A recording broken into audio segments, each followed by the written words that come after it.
¿En Marcelo Ortega Mata? Marcelo Ortega Mata. Ah, ya.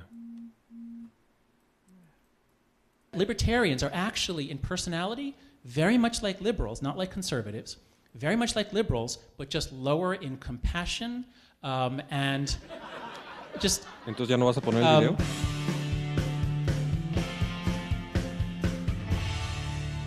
When I was in my 20s, I briefly wanted to be a comedian and perform in places like this, but I didn't have the guts. And now this is such a cool venue, and I know you're all going to like laugh at my jokes, and I can see from the smiles on your face it's a very positive audience. And I actually don't have to risk going out and making a fool of myself. I actually get to speak about stuff that I know something about, and then if I forget what I'm going to say, I just pretend that that's the end of my talk, and I go to discussion with John. So this is very exciting and very safe, and I hope it'll be fun. It may also trigger some other emotions, so let's go. I'm going to start with a little quiz for you. Let's figure out who we've got here in the room. I'm going to figure out, I want to take your moral temperature and figure out whether you guys support moral position A or B. I'll read you 4 quotes and you just see which ones you endorse. Here's the first one for moral position A. Here's a quote it's a quote from a philosopher writing about pederasty and homosexual relations more generally. Quote, "I have been tormenting myself for years to find if possible, a sufficient ground for treating these acts with the severity with which they are treated at this time by all European nations. But upon the principle of utility, I can find none." He then concludes that all these sexual perversions that were punished by death and dismemberment should be legalized, permitted, that there's nothing wrong with them. That's quote A. Raise your hand if you sort of resonate, you think that, yeah, that makes sense, that sort of fits with your morality. Please raise your hand now. Okay, and raise your hand if you disagree with it. Okay. All right, now here's the first quote for position B. It's from probably the best-selling book of, let's see. Here we are. The best-selling book of recent times. "Do you not know that your body is a temple of the Holy Spirit within you, which you have from God, and that you are not your own? Therefore, glorify God in your body." Okay, raise your hand if that expresses your morality, if you would agree with that generally. Okay. And raise your hand if you don't. Okay. So that's from Corinthians. The first quote was from Jeremy Bentham. All right. Now we'll just do 2 more, and then we'll get a sense of who's where. Here's the second for position A. "Questions of morality are questions about happiness and suffering. This is why you and I do not have obligations towards rocks.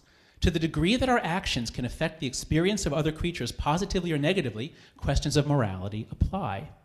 Raise your hand if you agree with that, if that basically fits with your morality. Okay, most of you. And raise your hand if you don't. Okay. All right, here's the last quote for position B. "We are repelled by the prospect of cloning human beings, not because of the strangeness or novelty of the undertaking, but because we intuit and feel immediately and without argument the violation of things that we rightfully hold dear. Repugnance, here as elsewhere, revolts against the excesses of human willfulness, warning us not to transgress what is unspeakably profound. Indeed, in this age in which everything is held to be permissible so long as it is freely done, in which our given human nature no longer commands respect, in which our bodies are regarded as mere instruments of our autonomous rational wills, repugnance may be the only voice left that speaks up to defend the central core of our humanity. Shallow are the souls that have forgotten how to shudder." Okay, raise your hand if you agree with that, if that's your morality. Okay, so I think we have a pretty clear sense that position A wins. So position A was Bentham, and that last quote before was Sam Harris. So raise your hand if you generally endorse position A. Things aren't wrong if they don't hurt people, etc. Raise your hand high. Okay. And raise your hand if you endorse position B. That's the Bible and Leon Kass. Raise your hand. Half. Okay. Julian, what was my prediction?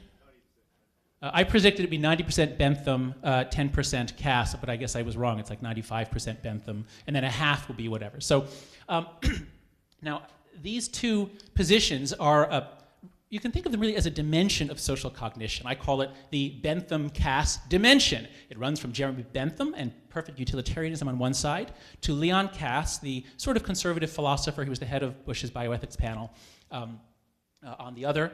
And people fall along this distribution, and we'll talk about that distribution, but this is what I would call not a representative sample of America. Okay. Now, when I say it's a dimension of social cognition, think of it this way.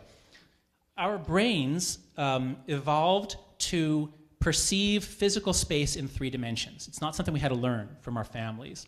Like all animals, a horse is born, and on the day it's born, it can walk around, doesn't bump into things. So our brains process space in 3 dimensions. We get that intuitively.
Closeness on the horizontal dimension, and being brains evolved to perceive physical space in 3 dimensions. It's not something we had to learn from our families. Like all animals, a horse is born, and on the day it's born, it can walk around, doesn't bump into things. So our brains process space in 3 dimensions. We get that intuitively. In the same way, our minds process social space in 3 dimensions. The first dimension is a horizontal dimension of closeness or solidarity, is what sociologists call it. All over the world, people make distinctions between those who are close and far away. Your family is close, strangers are far. Your friends are close, your enemies are far. So we just think about people, are they close to me or far from me? Society will affect how you use that, but that is deep and innate. You find it in every culture. Then there's a vertical dimension of hierarchy. People have a sense of who's above and below. Now, there are egalitarian cultures that actively suppress it, but it's there and they have to actively suppress it. Culture, again, will matter. It can play it up or down, but human minds all over the world perceive this vertical dimension. If you've ever studied French or Spanish or any Romance language, you know that they have to go through these contortions to recognize those 2 dimensions. And you use tu versus vous to mark both closeness on the horizontal dimension and being at your level or below on the vertical dimension. So those 2 dimensions must be marked. In English, you'd think our language doesn't do it, but our minds do it, and that forces us to find a substitute. So that awkwardness of do you address somebody by Mr. Smith, or do you call them Bob, whatever, the rules for when we do that, they follow exactly the social rules in France and Spain and other places for switching from tu to vous. So it's not just in our languages. Excuse me? The and thou. Oh. There you go. So English used to do it. It lost it, but it's retained it in the form of Mr. or title last name. So those 2 dimensions are clear and simple. Everyone understands those. I've been studying morality for about 25 years now, and I got interested in these aspects of morality that nobody was studying. The aspects of morality, when you read the Bible, you read ethnographies of other cultures, and all over the world, it's not just about stealing and killing and honesty. Morality is often about menstruation and food and sex and who you're having sex with and how you handle corpses. And I thought this was very strange, and nobody in psychology was talking about this. So I was reading a lot of anthropology. And I spent a few months in India doing interviews, doing some field work there. And the conclusion I came to is that all over the world, it's actually, the psychology is so similar. It's a kind of a vertical dimension of divinity. Now here, I've already given you a vertical dimension, so you got to go to 3 dimensions. An x-axis, y-axis, and then a z-axis coming out of the wall, let's say. So imagine social space is a 3-dimensional space, and this 3rd dimension is divinity. In many cultures, the idea is that God is at the top, the devil or demons are at the bottom, humans are in the middle, some humans are higher than others. Not in hierarchy, but in virtue, purity, sanctity, closeness to God. The whole Catholic architecture of saints and sainthood is very similar to what you find in Hinduism with levels of purity and reincarnation. So it's 3 dimensions of social space. And there's huge variation in whether you perceive this third dimension. And my guess is that many of the people in this room largely don't, or at least they minimize it. This third dimension is the absolute key to understanding why sex is such a big deal to most of the world, why they moralize all these things that don't hurt anybody. Let me just tell you a little bit about this dimension. If you understand it, then you'll understand so much of the culture war stuff. You know, I've heard so many people over the last 5 or 10 years say, I just don't understand why they care about gay marriage. I can't even get it. Like, are they crazy? It makes no sense. If you ever find yourself thinking that, probably it's because it's a moral issue that is arrayed along this vertical dimension of divinity, and you're not seeing that. So I'll just say a little bit about that. And where it comes from, and then I will give you one final test to see if many of you are really 0, or maybe you're like 1 on a scale of 0 to 10. I'll see if I can move you up a little bit. So why do we have this? Well, actually, Baba gave a great introduction to it. We humans have a lot of social evolution. We are ultra-social creatures. We live in groups, very tight groups.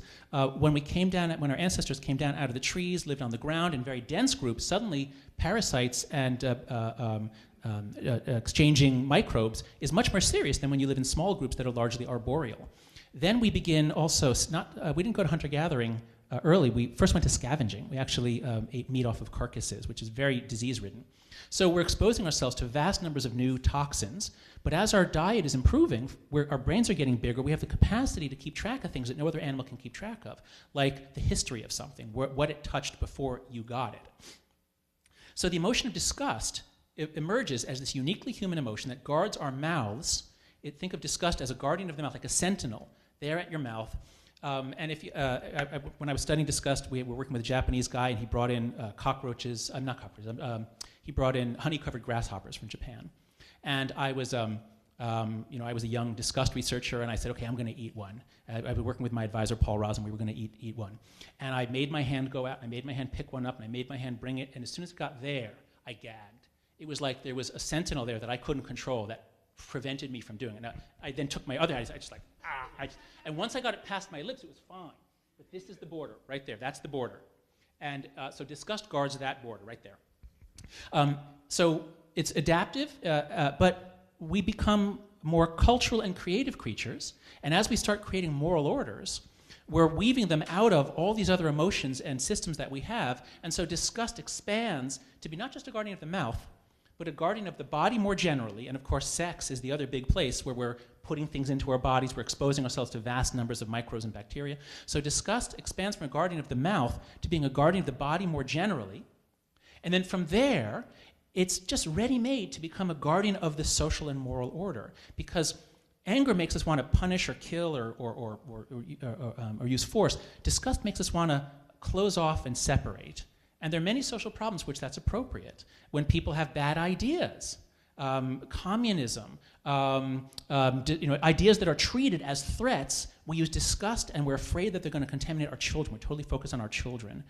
So many societies, every society I've studied, whatever emotional words they use to describe cockroaches and dirty stuff, they also begin to use that to describe moral violations that don't involve the body. So we're a creative, symbolic species, and we begin to use disgust to structure our moral worlds. And this is the case for all of human history. Until really the 20th century. It begins to fade out a little bit. I have a whole collection of sex manuals, not for personal edification, but for scholarly purposes, I assure you. And there are all these advice books from 150 years ago, advice to young men about to get married, because of course they're assumed to know nothing about sex. Actually, are there some of those books here in the museum? There must be a section of books on sex in the Victorian era is really interesting. Turn to the section on masturbation. And what you'll always find, up until the 1920s, is all this language of degradation and impurity and pollution.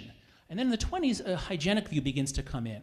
We get mass market consumerism, we get rising wealth, we get rising individualism. So the world that we live in is the first, it's been called the first fully desacralized world ever devised by human beings. Modern, Western, wealthy, educated people live in a world in which disgust plays a much lower role than it does throughout human history and across cultures. So that's the sort of the biological and cultural history of how we got to the point where we could have a museum of sex. I mean, that was not really conceivable, I would imagine, until fairly recently. Now, I just want to briefly say a little bit more about this. This trait, this both disgust sensitivity and then the tendency to use that to structure your morality, it varies a lot by individuals, like every trait. Some people are high on it, some are low. And my colleagues and I and other researchers have done research to measure disgust sensitivity. And what we find is that people who are low on it tend to be attracted to liberalism or libertarianism, as Baba was saying. People who are high on it tend to be conservative.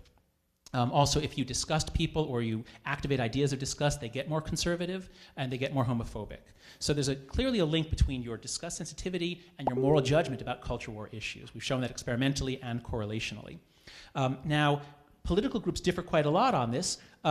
Libertarians are, of course, the sort of the forgotten. I mean, you guys have a right to be annoyed, on all these surveys. Oh, well, where are you on a 1 to 7 scale, liberal to conservative? No, I'm not. I'm not on the scale.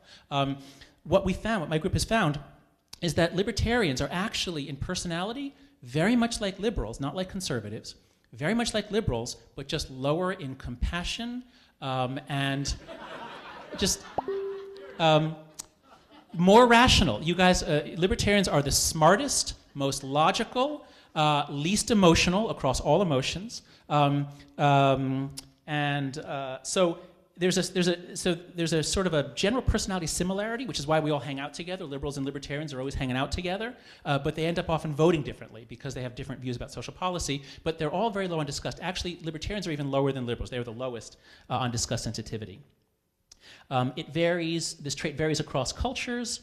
As I was saying, I did some work in India where it's really woven into the laws and the social fabric, and it varies across historical eras. So once you begin to see this, that we sort of judge people, or maybe not people here in this room, but most people judge people based on what they do with their bodies, how saintly or godlike they are, versus how animal or degraded or debased they are.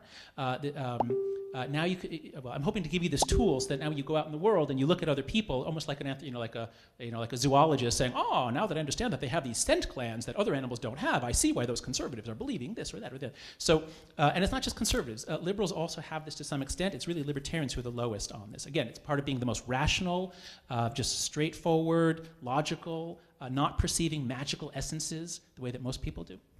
So before we turn this over to, first to John and then to all of you, I just want to end with a sort of a harder test to pass. Let's just see if you guys really are all Benthamites. I'm going to ask you a series of questions, and I want you to vote. I'll ask you after each question, you can either say yes for totally okay, morally ambivalent, or morally wrong. Okay? So let's start. Here's the... Okay. Birth control that prevents conception. Raise your hand if you think that's totally okay, perfectly okay. Raise your hand if you're morally ambivalent. And raise your hand if you think it's wrong. Okay. So everyone agrees on that. All right, now we'll move up the scale. A chemical abortion, by a pill, 1 week after conception, so it's a blastocyst, there's no nervous system, so a woman takes the morning after, or RU46, so a chemical abortion a week after conception. Raise your hand if it's perfectly okay. Okay, morally ambivalent, raise your hand for morally ambivalent, okay. And raise your hand if you think that's morally wrong. Okay, so we're getting a few people beginning to peel off on that. Next, surgical abortion in month 6. Now, let's assume, for the sake of argument, that there's conclusive proof that at that age, the nervous system, while it is largely in place, assume there's conclusive proof that there's no sensation. Just assume that for the sake of this question. Abortion at 6 months when it looks like a little infant, but you can be confident that it won't feel any pain. Raise your hand if you think that's perfectly okay or that's morally okay. Raise your hand. Okay. Raise your hand if you're ambivalent about it. Okay, most of you. And raise your hand if you think it's morally wrong. Okay, so now we're shifting over, but according to Bentham, a straight Benthamite calculation, if you accept that there's no suffering and that the person who chooses to do these things is going to have a much better life, they chose this after a long decision process, they are making a decision for themselves, so already we see that most of you are not actually Benthamites. Something about this is already peeling you off, and I suspect It's the Leon Kass thing, that it just feels creepy, wrong, degraded, even though you're cerebrally you know that there's no suffering. All right. Well, viability doesn't mean the same. Okay, viability is an issue. That could be an issue, certainly. But if we assume that there's no pain or suffering, that's really what Bentham is all about. Okay. All right, so now here... No, I know I would have gotten a different answer. That's why I didn't ask that. Okay. Okay, so and now you'll see why I asked it. All right, so here's the last one. Now, I'm pretty good at making up disgusting, horrible stories, but this one is much, much worse than I could ever have imagined, and it's something apparently that philosophers talk about. It's like one of their standard cases. It's not the trolley problem. It's something a little more involved. So here's a hypothetical story. A very wealthy man wants to have sex with young girls, but he's a utilitarian, and he would never dream of causing suffering, causing harm, causing humiliation. So he would never dream of seducing a young girl. So what he does, he buys human eggs on the open market. He has them mixed with his own sperm in a lab. He pays a lot for the eggs, pays a lot for the lab. Everyone's making money. This is great. He pays a woman a lot of money to be from a Benthamite point of view. He pays a woman to be the carrier, the surrogate mother. At 5 months of gestation, he has a special surgeon come in, perform an operation that severs the brainstem above the middle, so that the child will be born decerebrate. In other words, no sensation, no cognition, no consciousness. It will basically be a human body. Oh, by the way, he paid to have sex selection, so he knows it's going to be a female embryo. You see where this is going. So the child is born. He has the child. He pays to have the child's body, supported, and then when it reaches the age of 13 or 14, he starts having sex with it as often as he likes. Now, if you're a Benthamite, I didn't make this.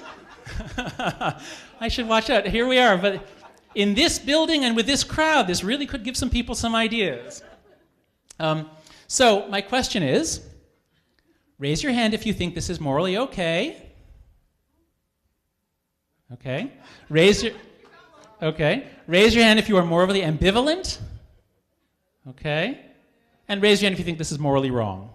Okay. So I've at least established that you guys, that even though all of you went with position A, the Benthamite position, yeah? To be clear, are we asking whether the sex is wrong or the surgery was wrong? Well, how could it be wrong if it feels so right? We're asking about what you think about this guy and this story. He's okay. Now, can you talk a little bit more?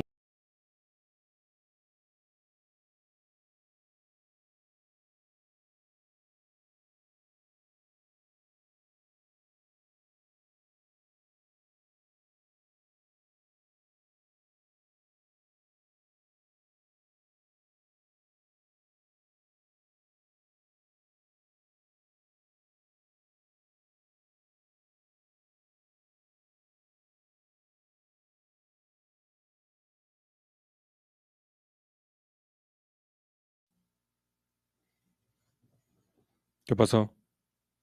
¿Se quitó el video?